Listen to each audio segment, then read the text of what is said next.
हे बाहेरून आलेले सगळे लोक, औरंगजेबाचा जन्म गुजरात मधला, दाहोद नावाच्या गावामधला औरंगजेबाचा जन्म.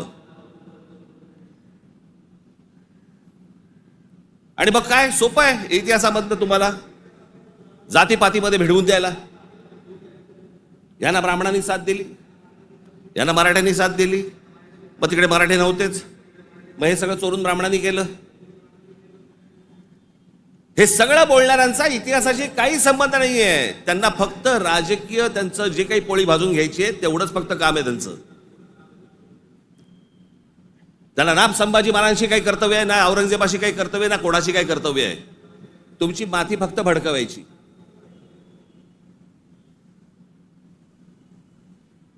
कसल्या इतिहास बोलतोय आपण? अहो, इतिहासाच्या पानात खोलवर गेलात ना, सगळ्या अपेक्षांची आणि कल्पनांची आणि भावनांची सगळी भांडी ठळाठळ फुटतील.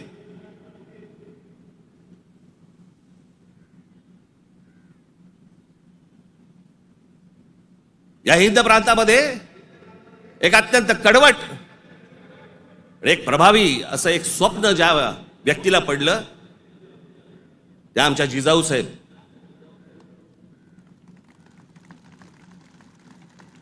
हे त्यांचं स्वप्न त्यांचे वडील असल्यापासून त्या बघत होत्या. त्यांना समजत नव्हतं हे काय चाललंय.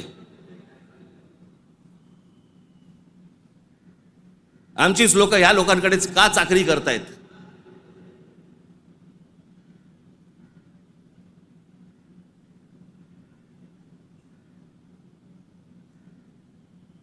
आणि छत्रपती शिवाजी महाराज म्हणजे या हिंद प्रांतावरती केलेला एक संस्कार आहे.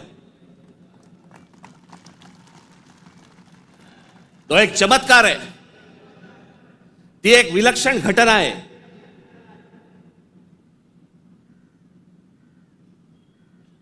छत्रपती शिवाजी महाराज हा एक विचार आहे.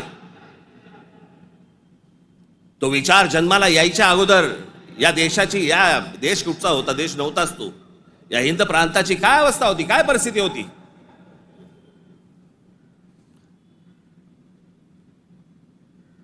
सर्व जातीचे लोक कोणाला कोणाच्याकडे होतेच ना कामाला. दूर कशाला जा. छत्रपती शिवाजी महाराजांचे वडील हे आदिलशाहीतच होते ना.